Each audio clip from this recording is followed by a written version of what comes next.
everybody, and welcome back to the next installment of the Rocky Mountain MyRec Short Takes on Suicide Prevention podcast. I'm your host, Adam Hoffberg, and we are broadcasting today from the VA DoD Suicide Prevention Conference here in Nashville, Tennessee. And I'm really excited because we have Jimmy Tatum here from Canine Partners for Patriots, and he's going to talk to us a little bit today about all the amazing work that they're doing. So welcome, Jimmy. Thank you, Adam, for having me on. I really do appreciate this opportunity. Great. Well, we are so happy to have you on here. Maybe let's start with some background, a little bit about yourself and how you came into this work. So I joined the Army back in 2003, served 9 years, got injured, got out, went through the typical lost my identity, downward spiral thing. Kind of rebounded, was placed with a great organization, Canine Partners for Patriots. Because of my PTSD, they really helped me out with getting a service dog. And then basically through them, I was offered a job, and that's where I work now. So it's been a really great turn of events, and it's definitely something I'm passionate about. Great. And if you don't mind, could you go into a little bit more about like what drove your passion and maybe share a little bit of your story, whatever you're comfortable with, just to kind of help us see how much your dog helped you and where you went with that? Sure. So it's kind of twofold. A lot of my symptoms or my PTSD mostly comes from my soldier who committed suicide. It was very traumatic for me. Long story short, through Canine Partners for Patriots, my tendency was to withdraw and just become very removed from people, which, as we all know, is bad.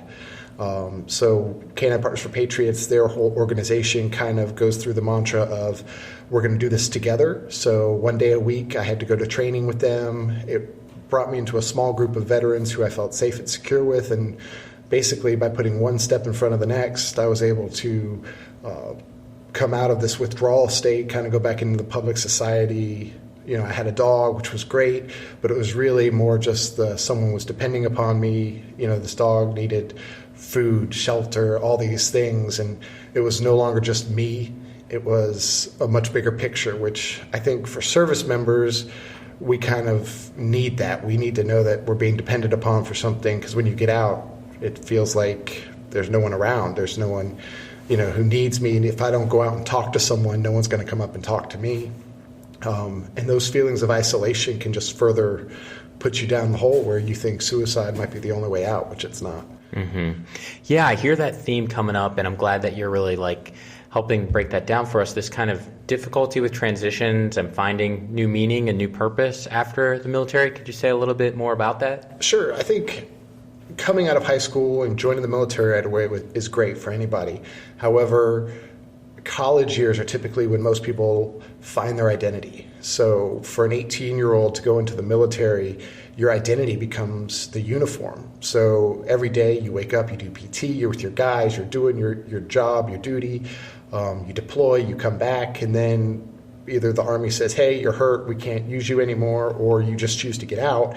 Now all these characteristics that you've learned and you've developed over the last couple of years, you no longer have. So trying to figure out how to talk to people who don't have the same experience as you do, who don't understand what it's like to put your life on the line for a complete stranger, or to depend upon someone to your left or to your right to have your back no matter what, is challenging, and it's daunting, and it's definitely something I'm still learning, because there are times where I talk to someone and I'm like, you really don't have a clue right now what it's like to be me, or what it's like to live outside of your world, outside of small hokey pokey Midwestern America, and the military really does give us a broad view of things that most people don't have. So those challenges, I feel, make it a veteran who is already feeling or struggling with PTSD,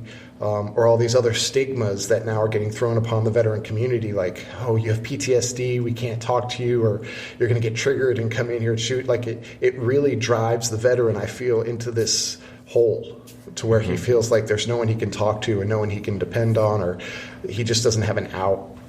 So Canine Partners for Patriots really has changed that for me, because the 10 guys I went through class with, we still chat, we talk, and it's any branch, sure, we talk crap to each other all the time, but, there's still that camaraderie where I know I can call Miggs anytime, or I can call, Marvin and say, hey man, I'm going through this, and he's got my back. So that truly, knowing that family is there, that bond is there, helps. Great. Yeah, that's awesome to hear. So let's take a step back a little bit and talk about a little bit more what is K9 Partners for Patriots, and what is your all's model, and sort of, initially I'm thinking, it helps get you connected to a service dog, but now I'm hearing, there's this camaraderie piece among the veterans seeking the support as well. For sure. So K9 Partners for Patriots is very unique.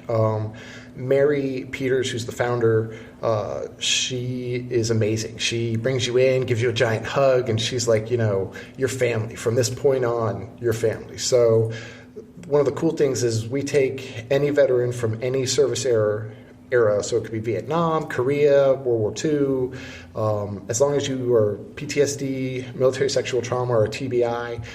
Basically, we can bring you in, we'll pair you with a dog, or if you have your own dog, let's say, you grew up with a puppy and now you want to see if you can get him trained as a service dog, we can do that for you as well, as long as they pass the temperament test and do all that stuff, because we can't have, obviously, a vicious service dog. Mm-hmm. So there's the commitment of 19 weeks that we require, which is more of a guideline, because obviously some dogs might take a little longer to train. If there's specific tasks that we need to do for a veteran, such as mobility or something like that, those might take a little longer. But ideally, it's 19 weeks. And every week, the veteran has to come back to this class. And if the veteran misses a class, we're reaching out to them, seeing what's going on. And most organizations will train the dog and then bring the veteran in at the very end and say, well, this is how you handle said dog. We train the veteran and the dog together. It really does not only give the veteran more of a confidence when handling the dog out in public, because they're able to answer questions that might come up, because every week Mary's going to throw questions at you and be like, okay, is that a service dog? Where are you allowed to bring him? What are you allowed to do with him? What questions can they ask? What questions can't they ask? Because a lot of our job, especially when you have a service dog by your side, is to educate the public, because they don't know. They see people go out on Amazon and get these little service dog vests for their Chihuahua that's now sitting on the table at this restaurant eating off the plate, and it's not how it's supposed to be, and it gives all the other service dogs a bad rep. So by doing this more of I guess the easiest way to explain it would be, it's more outpatient than inpatient. So we don't fly veterans in. You kind of have to arrange for your own transportation to get there. Once you're there, the dog, all the training is provided free of charge. So we're able to really keep our wait list very short. We only have probably a month or two wait list. There's a commitment that you have to do beforehand, but once that's done, you're in the system, and then you'll meet your classmates, and eventually you just form a pack, and that's where I'm at. Like, it's just it's a family. Mm-hmm. And at the end of this 19-20 weeks, you're able to take home a dog, or is this a shared dog among the family? Oh, no, sir. You're taking the dog home from week one. So you're bringing the dog with you each week. Yeah. I see. So you'll have a vest at the end of the 19 weeks where you'll be able to bring him into public and do that stuff. So the way it works is, for the first 8 weeks, it's basic obedience, the sits, the stays, all that good stuff. And then after that, they go more into the in-depth, service dog training. At that point, you'll get a vest with service dog and training on it, and you'll be bringing them with you to like Lowe's and Home Depot, and learning how to tell them to post or to stand behind you and keep an eye out, all that stuff. Those commands will be at the more advanced phase. Mm-hmm. But the whole time the veteran is with the dog, he's bringing him home, taking him back, and it's really allowing not only the veteran to learn the dog, but the trainers to see how the veteran and dog interact, because some of the veterans might be in a wheelchair, might use a walker. So there's certain modifications we have to do to enable that veteran and that service dog to succeed to the best of their ability. And because these veterans are around these trainers for 19 weeks, it really gives them a very customized training experience, which is so unique and different from many of the other organizations out there. Absolutely. And so after this training, when the dog is a certified service dog, what are some of the benefits or impact that it can have on a veteran's life? Well, for me, a lot of what they tell you when you get a service dog is you become the center of attention. You walk into a room and everyone's like a puppy, so they tell us when we first get it, like, just be prepared, because most veterans want to just kind of hide in the back. They don't want to really be seen or talked to or approached. So the service dog now is almost forcing this veteran to face his fear of interaction, or, because people are going to come up to you. They're going to say, I want to pet your dog. Can I pet your dog? Or they might just pet your dog. And so we had to tell the veteran, this is how you would approach that situation. This is what you're doing, because you're teaching basically veterans who learned in deployment, trust no one, really. You're teaching them that this is okay. This is how we're going to moderate these experiences. This is how we're going to put this buffer here. And the dog is designed to do that. And it's a great icebreaker. So in my case, I was very withdrawn. So when I would walk into a room with Remi, he would be like, all eyes would turn on him. He's a Labradoodle. He's really energetic looking and very friendly. So I had little kids coming up, and I'm trying to educate them or talk to their parents about, please don't pet the dog. He's working. And it really has given me such a boost of self-confidence, whereas before it was kind of like, I don't want to trust these people. I don't want to talk to these people. Whereas now I kind of almost, not only do I expect it, but it's not a startle to me as it was before. Excellent. So. Yeah, you also touched on a little bit earlier this sense of purpose, and this being is now dependent on you, and it finds new meaning. Could you talk about that a little bit more? Sure. So, obviously was in the military, was married. When I got medically discharged, got divorced, so it was just me. So, there was no one who was around, no one who, like, if I didn't leave the house, I didn't leave the house, and that could be very depressing and very isolating, and that's not what you need. But, when you have a dog, you have to take the dog out. You have to go get dog food. You have to, there's just basic maintenance stuff that require you to go and have some interaction outside, either getting fresh air or going to a store to get food. So it really does force a veteran to kind of grab life and say, okay, well, if not for me, I'm not going to let this person who's depending on me starve or be maltreated or anything like that. So that's how it really kind of pushes you out into the community a little bit.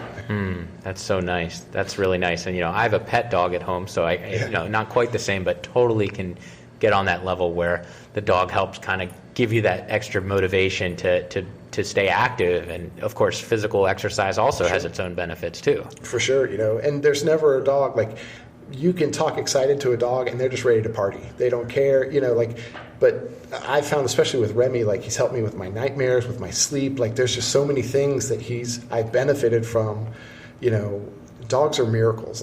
Seriously, the way they do it, how they do it, I don't know, but he picks up on my mood changes. He is so quick to come back to me and to check on me and to make sure I'm okay. And it's just nice to kind of get out of my mind and pet a dog, because you're not thinking about, the flashback. You're not thinking about the nightmare anymore. It's just, oh, here's Remi, and he's just wanting love, and he's cute, and he's adorable, and he's, Absolutely. Well, we'll have to get a nice picture of Remi up for the podcast notes as well, because we got to know what you're talking about or see who you're talking about. For sure. That's great. First of all, thanks for sharing your story. Is there any other stories maybe from other vets through the training program that I think kind of exemplifies what you all are doing and how successful it is? Actually, if you go to our website, www.caninepartnersforpatriots.com, you can actually see a lot of other veteran stories that are very similar to mine. Most of them all are stating how they were at a dark place, and how a service dog more specifically, has really changed their lives. Even our COO, Ron Flaville, he was the first veteran that Mary agreed to train a service dog with or for. And really, he went from not wanting to leave his house, would barely enter the building, to now he's traveling the United States with Mary, and really one of the key players in Canine Partners for Patriots. So it's unique to see that Canine Partners for Patriots doesn't just say, oh, we're here for the veteran. Like, we will give the shirt off our backs, basically, for our veterans. They know this. We do quarterly veteran events. one of the other things we have on staff is a clinical social worker. He's licensed. His name's Denny. He's amazing. And he's there every day we have class. He'll talk to you. You can call and talk to him, set up appointments. He does groups, so like even after you graduate, they say, don't be a stranger. Granted, they have to keep coming back every year to be recertified with their dog, but, you could come back every week for your group, or you could just meet with Denny one-on-one. It's really something that's not just a fire and forget type mission. It's something you have to, or we encourage you to keep coming back to, because it does build that family and it does keep the veteran from isolating themselves again. Mm-hmm. Where do you see the future for like canines, service dogs? Like, is this something that's now, do you imagine this wider rollout where like every veteran have access to this, or? Service dogs, I know how Remi has changed my life. So for me, I went from taking medications from the VA that were, to combat symptoms, and then I had to take other medications to combat the side effects of those medications, and it's just this prescription cocktail to where now I've cut back on 90% of the medications that I take. I no longer feel like I'm just numbed out or not experiencing the world that I'm living through. So I would want every veteran to have the opportunity to at least be told what the benefits are. They can make the determination themselves. I know that there are a lot of misconceptions about what service dogs are, where they're allowed, that type of stuff. So we combat that with, podcasts such as yours, where we kind of get our mission out there. So yeah, my goal would be, at least the public being educated, the veteran especially, just to know this is a treatment option. We're already looking at equine therapy, art therapy, all these other different therapies that are more holistic in their approach, as opposed to, well, here's a pill, and here's a pill for that pill. And I'm all for that. Mm-hmm. And if there's a veteran listening to this today and going, hey, that sounds a little bit like me, yeah. What advice would you give them to get on this path to maybe getting a service dog? So I was actually, the way I found Canine Partners for Patriots was I was Googling organizations one night. It was 2 a.m. I was in a very dark spot, and I knew that I needed something. So I was like, well, let me just see what's out here. I found our website, which again is caninepartnersforpatriots.com, and they spelled out what was needed from me to get a dog, what the wait time was, which for Canine Partners for Patriots, it's 1 to 2 months, whereas with most service dog organizations, you're looking at 2 to 3 years. And I can remember that sense of hope that got planted in me that night. I was so excited. I was like, oh, this is almost too good to be true. Like, something's going to happen and it won't work out for me. So I submitted my application online. I got a call from Will a couple days later. We set up the appointment and everything just worked. And it was like, that was easy. So my recommendation is go online to our website. We have literally any question you could probably think to ask already answered on there. Our contact information is there. Reach out to us. If we can't help you, we are based out of Florida, obviously. We always try to put veterans in touch with other organizations that might be close to them or near to them. So yeah, just don't give up. Keep looking. Again, if we can assist in any way, we definitely will. Really strong words. Thank you for that. And of course, we'll post the link to your website with the podcast notes, so folks don't need to scramble to write that down. But can you tell it to them one more time, just in case? Sure. It's caninepartnersforpatriots.com. Great. And you can't forget the picture of Remi. That's right. Yes, Remi's going to be front and center because and actually that's a great transition. So what does sort of the dog get out of this? Does the dog get something out of this? I think so. So Canine Partners for Patriots, I didn't have a dog when I came to them. So they were like, well, what size dog do you want? They kind of ask some things. They don't guarantee a breed, but they will try to get, if you need a big dog for mobility or a small dog because you might get pulled over, they try to accommodate those. So, of course, I was like, I want a big dog. And so, Jeannie, who's the canine placement lady, she was like, I think I have a dog for you. And in comes this Labradoodle, and it's weird. They sit you down with a group of other veterans, and he just stuck to me. Wow. And when I say the dog chose me, he did. It was I was crying. I'm sure he was crying. And it was this big mushy thing. But I felt like this dog wants me, and it was such a great feeling. And obviously, as time has gone by, that relationship has just gotten stronger. But we do try to rescue from humane societies. That's where the majority of our dogs come from, pounds or owner surrenders. They hear about us. There are a few breeders in our area who donate puppies on occasion, but those are like if a veteran has allergies or needs a hypoallergenic dog, we try to use those breeders at that point. But for the most part, yeah, we go, we hear from other veterinarians out there who say, hey, this lady's trying to give up her dog. And, that's how we service our area and try to really help impact the fact that, our pounds and our humane societies are overflowing with all these great dogs. Absolutely. That's such a win. I'm glad you mentioned that. Well, Jimmy, as we start to kind of wind down, I just want to give you an opportunity to leave us with any parting thoughts or words of wisdom to pass it forward. I'm not really one of the wisest people, but definitely if you're out there and you are feeling down or you're feeling alone and isolated, please reach out to somebody. You're not alone. And whether it's the Veteran Crisis Line or, heck, even go on Canine Partners for Patriots, we will assist you. We will talk to you. We will listen. Again, we're here for the veteran. Excellent. Well, folks, that's going to be a wrap for today's episode. Thanks for joining us, and thank you, Jimmy, for taking time out of your busy schedule here at the conference. Yes, sir. And look for this, and look for a nice picture of Remi, and we'll catch up with you all soon. Thanks. Thanks for joining us today on the Short Takes on Suicide Prevention podcast. The podcast is made possible by the generous support of the Rocky Mountain MIREC for veteran suicide prevention out of the Rocky Mountain Regional VA Medical Center in Colorado. Be sure to visit our website at www.mirec.va.gov/visit19. While you're at it, if you found value in this episode, head over to your favorite podcasting app to subscribe and give us a rating, and spread the word. Tell a friend about the show. Be sure to tune in every other Tuesday for new episodes. Our mission is to prevent suicide and to help veterans build meaningful lives. And when you listen to our show, you see the possibilities.